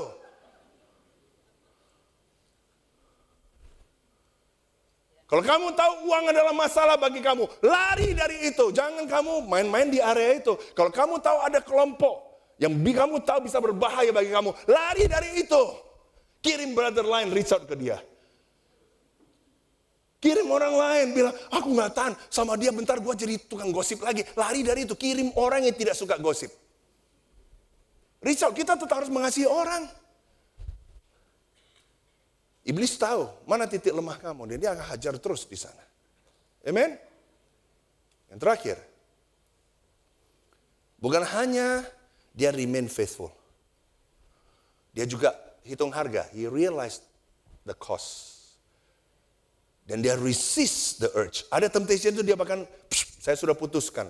Jangan waktu gue ada di sana digoda baru gue putusin. Enggak. Sebelumnya gue udah tahu titik lemah saya di mana. Dan saya sudah harus pergi jauh dari itu. Saya tahu Yusuf waktu itu belum ada firman. Tapi dia recite the word. Karena dia punya hubungan yang pribadi dengan Tuhan. Yang membuat dia bisa punya logiknya Tuhan. Hari ini kita bisa punya firman Tuhan, kita baca, tapi belum tentu kita punya logik cara berpikir Tuhan, cara berasa Tuhan. Yusuf, dia recite the word. Mazmur 119 ayat 9, pemazmur, kalau kamu baca mazmur ya gila ya. Kadang orang belum kejadian perjanjian baru, tapi sudah dibuatin, sudah ditulis. Ini adalah orang yang cinta Tuhan banget ini. Dari mereka hubungan dengan Tuhan, bahkan belum tertulis aja mereka sudah bisa. Dan kamu tahu ini pemazmur tulisan 119 ayat 9. Dengan apakah seorang muda mempertahankan kelakuannya bersih? Dengan mandi 10 kali sehari. Dengan sabun Lifebuoy. Zaman dulu Lifebuoy ya, sekarang apa sih? Dengan menjaganya sesuai dengan firman-Mu. Kenapa kita perlu membaca firman? Ini terutama orang yang sering goda, jatuh sana sini. Hafal firman. Meditasi itu. Itu sangat powerful. Berapa banyak ayat hafalan datang, saya bilang, nolong banget. Amen? Nah, keputusan dia bagus? Benar? Bagus? Jadi kalau dia ambil keputusan, dia bisa lakukan 4 hal itu, berarti dia diberkati. Harusnya dia diberkati. Saya kasih tahu, karena dia lakukan itu, ini yang terjadi sama dia. Lalu Yusuf ditangkap oleh tuannya. Dan dimasukkan ke dalam penjara. Tempat tahanan-tahanan raja dikurung. Demikianlah Yusuf dipenjarakan di sana. Saya mau tanya, setelah kamu ambil keputusan yang benar, kamu lakukan yang tadi semua itu 4 poin, udah itu yang terjadi sama kamu, dipenjarakan. Saya mau tanya, will you praise Jesus? Will you praise Jesus? Saya mau bilang terus terang, karena ini adalah ujian penolakan. Ini adalah ujian dari trials yang banyak orang tidak lewatin. Dan akhirnya orang mulai tidak punya impian untuk Tuhan lagi.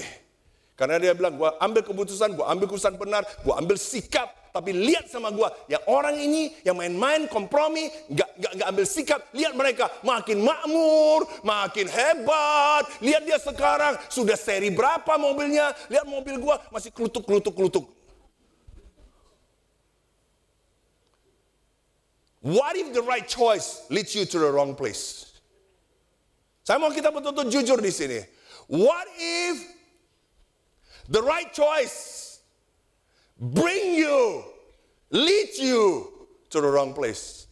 Saya bersyukur beberapa hari yang lalu ada seorang brother Singapura kalau saya. Dia bilang, bro, do you have time? Saya bilang, kenapa? Dia kok kayaknya serius tiba-tiba. Dia bilang, bro, kamu tahu kan kita kan udah doa untuk dapat satu tempat di Singapura. Di Singapura untuk kamu bisa dapat satu tempat, kamu harus apply ke pemerintah, harus dapat, itu prosesnya banyak. Kita doa, saya masih ingat hari itu dia bilang mungkin sekitar April, mungkin bahkan akhir tahun mungkin. Tiba-tiba dia bisa dapat satu tempat ini, dapat itu ada tempat yang dia mau, sangat bagus. Saya sendiri tahu tempat itu bagus, dia dapat itu. Dia call. Dia bilang, bro, ada satu hal.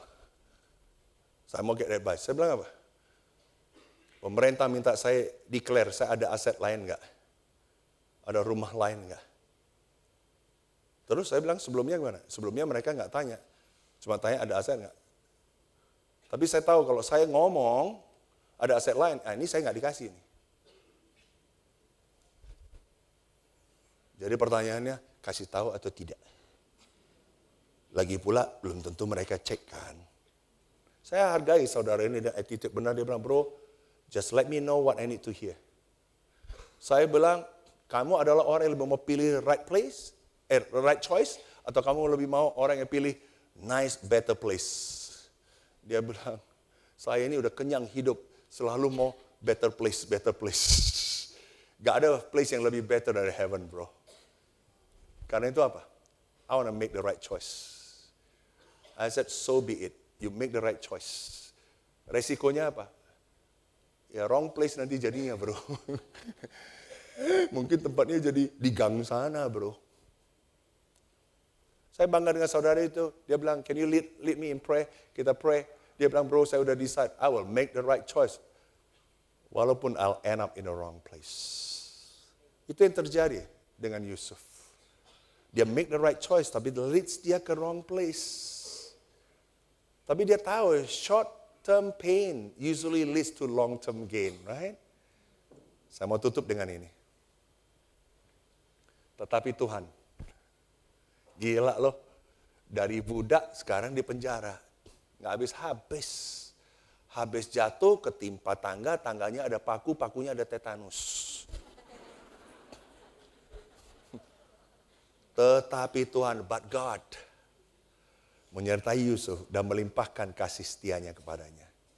Dan membuat Yusuf kesayangan bagi kepala penjara. Gila, sebelumnya kesayangan favorit dari Potifar. Dia budak. Sekarang kepala penjara pun dia jadi favorit. Why?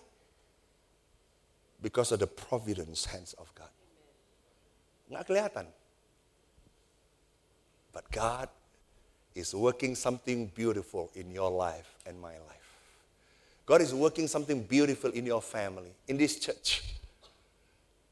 Jangan kamu pikir ini kebetulan, nggak ada yang kebetulan. Remain faithful kepada Tuhan. Realize the cost. Count the cost. Count the blessing dari Tuhan. Amen? Resist the urge. Resist the temptation. Decide sebelum kamu hadapi trial atau tantangan itu. ataupun cobaan itu. Recite the word, tetap di dalam firman. Dan kamu tahu nggak? Keep making the right decision. Keep making the right decision. Keep making the right decision. Walaupun keadaannya mungkin makin buruk. You end up in the wrong place yang kamu nggak suka. Tetapi Tuhan.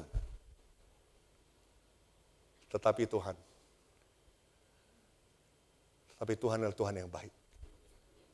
Bahkan ketika dia bertemu dengan saudaranya di Kejadian 50. Saudaranya udah takut. Semua udah takut. Kamu tahu, di Kejadian 42, 47, 48, muncul tetapi Tuhan. Di penutupan di Kejadian 50. Nah, itulah enaknya kalau 14 pasal. Kamu loncat-loncat, tinggal kasih yang terakhirnya. Yang tetapi Tuhan sudah tahu semuanya, bahkan belum terjadi. Dan Tuhan sudah rancangan supaya saya bisa selamatin bangsa ini. Yang kita tahu kemudian hari, bangsa ini dipakai oleh Tuhan. Sehingga kamu dan saya orang Indonesia bisa kenal Tuhan yang sejati. You know what? Because of what Joseph did. Bayangkan kalau Yusuf saat itu enggak. Kamu dan saya hari ini mungkin belum kenal Yesus. But God providence work. Jangan ambil hal-hal kecil terjadi hidup kita, kompromi sana sini sebagai hal kecil. Karena what you decide today kelihatannya kecil. But it brings the impact adalah eternity. Kekekalan. Amen? Malam ini saya tantang, tulis impian kamu. Bisa? Mari kita tunduk dan doa. Tuhan, terima kasih untuk semua berkat Engkau. Terima kasih untuk kasih setia Engkau. Bantu kami Tuhan semua untuk semakin mengasihi Engkau, semakin percaya Engkau, percaya bahwa your providence hand will work in our life all the time. In Jesus' name we pray, amen. Tuhan berkati kita semua di sini, amen.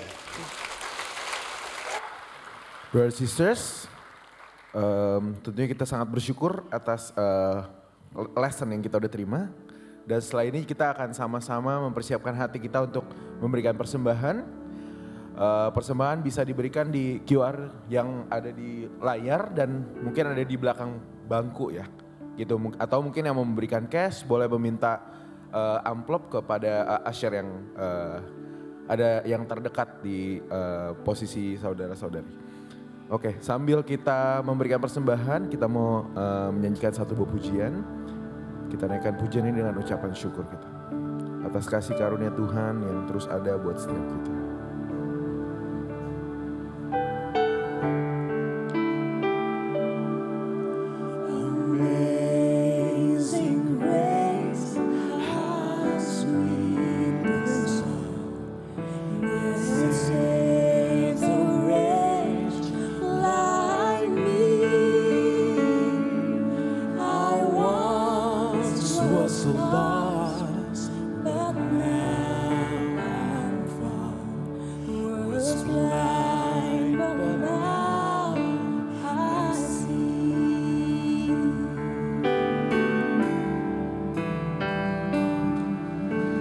Grace that taught my heart to fear, and grace my fear relieve. How precious did that grace appear, the hour I first believed. Chains are gone, I've been set free. My God, my Savior has ransomed me. And like a flood, His mercy reigns, unending love, amazing grace.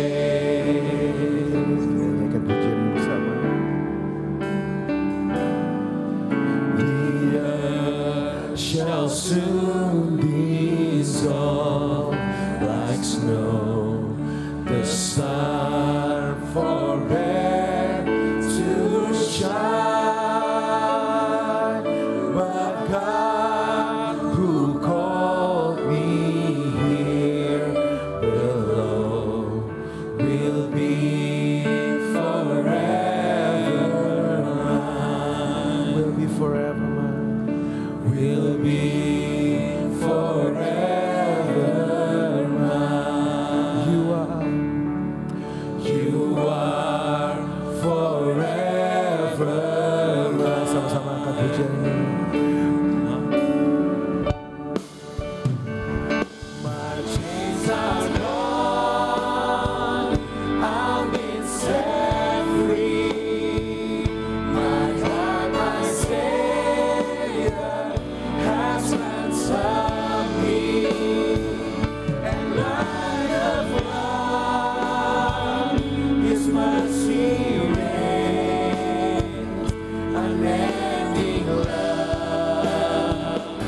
mercy reign, unending love,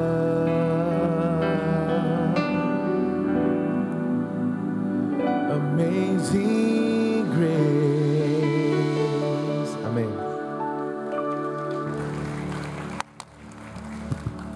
Amin. Kita semua pasti udah kangen ya sama Bro Harlem dan Sis Fania ya. Mari kita welcome mereka sekali lagi dan juga mengucapkan terima kasih ya buat khotbah yang sangat luar biasa. Tadi sangat menusuk buat saya ya. Saya harus punya impian yang besar. Semua pelayan harus punya impian yang besar. Kita jemaat juga harus punya impian yang besar di dalam Tuhan. Kita perlu melakukan yang terbaik, menjaga kemurnian dan juga Tuhan yang akan memberkati kita dengan luar biasa. Sekali lagi mari kita lakukan 4 hal ini, dimulai dengan impian yang besar ya. Dan proses-prosesnya sehingga benar-benar kita bisa dapatkan berkat Tuhan yang luar biasa dalam kehidupan kita. Amin semuanya. Mari sekali lagi kita ucapkan terima kasih buat Bro Harlem. Khotbah 2 kali, energinya nggak habis-habis ya. Seperti biasa ya, Tuhan memberkati terus bro. Oke, ada beberapa pengumuman. Yang pertama adalah abis ini kita akan ada kumpul bersama para PDG ya, pemimpin grup leader. Seperti kita tahu bahwa jemaat ini adalah milik kita semua dan hari ini ada waktu di mana kita mau berkumpul untuk mendapatkan beberapa update ya dari majelis tentang keadaan jemaat kita yang bisa juga disampaikan kepada grupnya masing-masing setelah meeting hari ini. Oleh karena itu kita akan berkumpul di ruang F3 ya, bukan di F1 ya, jam 13.30. Dan kita akan meeting dengan singkat aja ya, karena kita hanya akan mendapatkan update.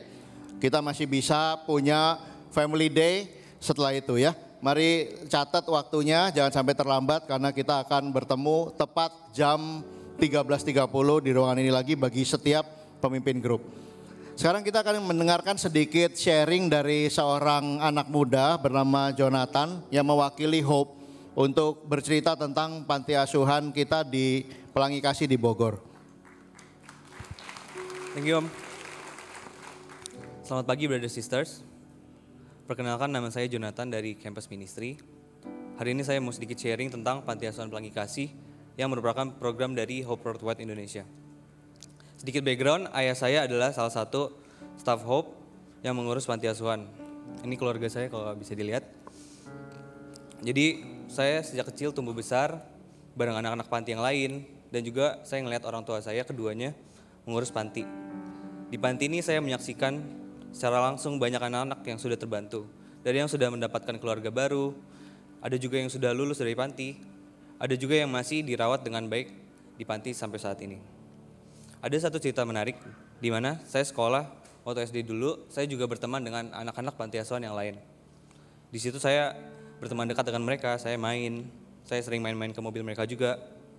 Tapi ada satu hal yang saya perhatikan dari anak-anak yang lain, kok mereka beda ya, kok mereka nggak diarahkan ya sebagai anak-anak, mereka kok nggak terurus ya dengan baik. Berbeda dengan yang saya lihat di rumah, dari kecil anak-anak dipastiin nutrisinya, mereka dirawat, di take care, diajar dan ditegur juga sama kakak-kakaknya, dan mereka juga bersekolah di sekolah swasta yang bagus, yang layak. Dari hal ini puji Tuhan saya pribadi bersyukur melihat betapa beruntungnya anak-anak di Panti Asuhan Pelangi Kasih. Di mana di lingkungan yang nyaman ini mereka jadinya bisa bermimpi dengan bebas, mereka bisa punya harapan untuk masa depan. Mungkin contoh ada adik-adik saya, mereka namanya Abimelek dan Kaleb. Boleh next lagi? Iya, ini yang sebelah kiri Abimelek umur 5 tahun, sebelah kanan Kaleb kelas 3 SMP. Mereka udah bermimpi jadi drummer dan sekarang Kaleb pun lagi melayani di Song Ministry di Bogor. Ya. Dan juga ada anak-anak lain kayak Timothy, dia pengen jadi IT. Ada Diki juga, dia pengen jadi YouTuber motor vlog gitu. Jadi ada juga dari pengaruh Brosis, mungkin ada Brosis yang berkunjung ke panti asuhan, yang memberi semangat ke anak-anak. Jadi anak-anak jadi punya vision gitu loh. Jadi kayak, oh saya mau jadi om itu kerjanya di tempat kerja yang bagus. Atau kakak itu tuh kuliah di kampus negeri. Jadi anak-anak bisa punya vision juga kalau Brother Sister bisa berkunjung. Jadi hari ini saya mau mengajak Brother Sister untuk bisa ikut Skip a Meal Challenge untuk bisa mensupport anak-anak Panti Asuhan Pelangi Kasih biar lebih punya harapan untuk masa depannya. Thank you.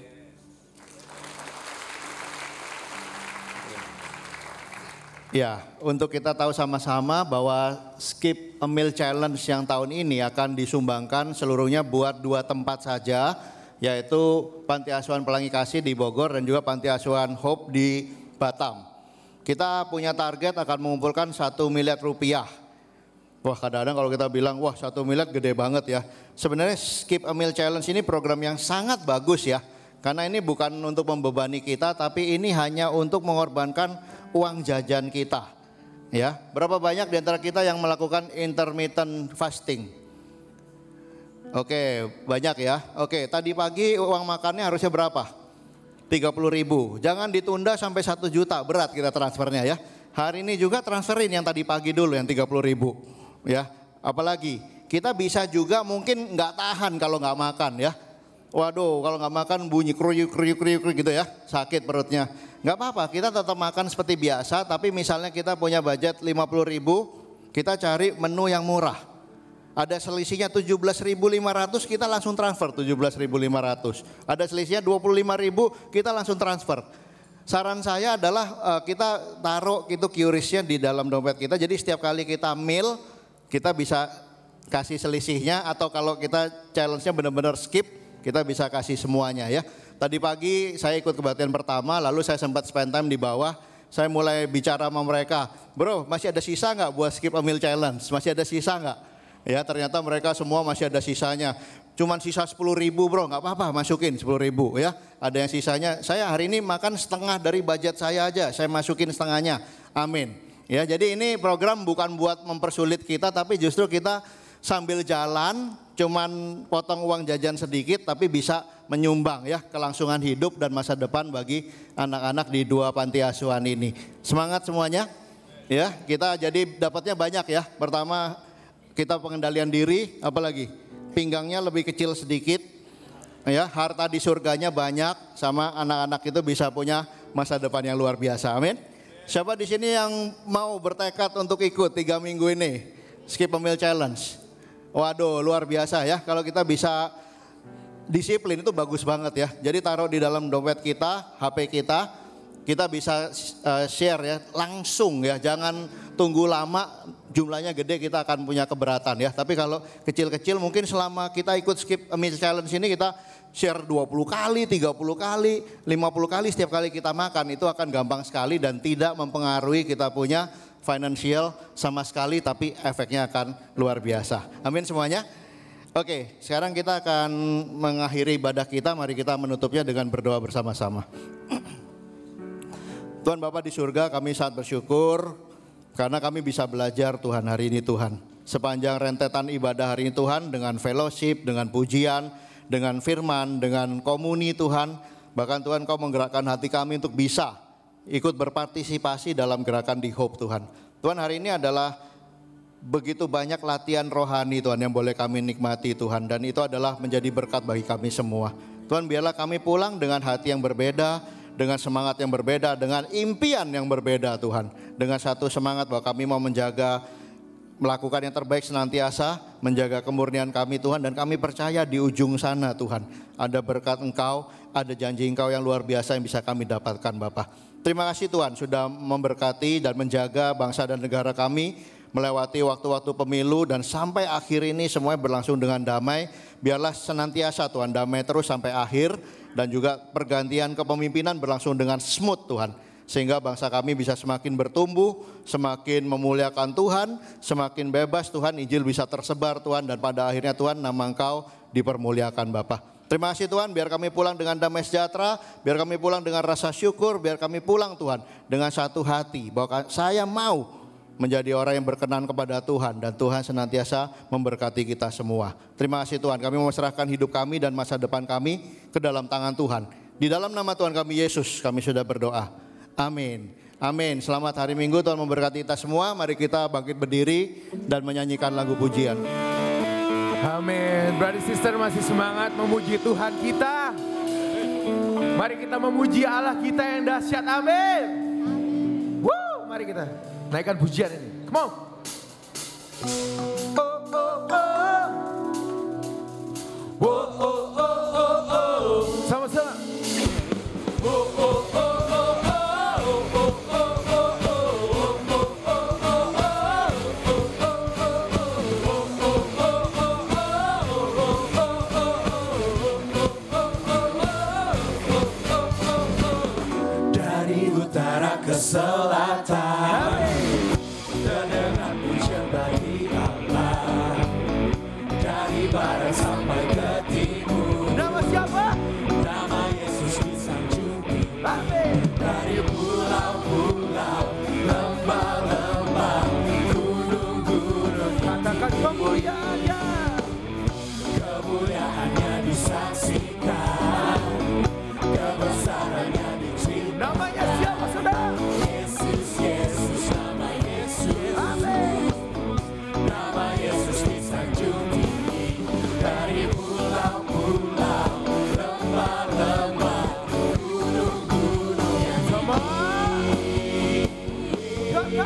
tepuk tangan di atas kepala semua katakan. Dari pulau-pulau, lembah-lembah, gunung. Sekali lagi lebih dahsyat, come on. Dari pulau-pulau, lembah-lembah, gunung-gunung. Come on, church. Dari pulau-pulau, lembah-lembah, gunung-gunung yang tinggi. Mari kita melompat buat Tuhan, coba. Allahku dahsyat berkuasa, seluruh bumi sujud menyembah. Tinggikan namamu, Allahku dahsyat berkuasa, seluruh bumi sujud menyembah. Tinggikan namamu, Allahku dahsyat berkuasa, seluruh bumi sujud menyembah. Tinggikan namamu, Allahku dahsyat berkuasa, seluruh bumi sujud menyembah. Tinggikan namamu, tinggikan namamu, lebih dahsyat lagi kalau tinggikan namamu, Allahku dahsyat. Kita kembali buat Tuhan kita. Happy Sunday semuanya, sahabat Fellowship.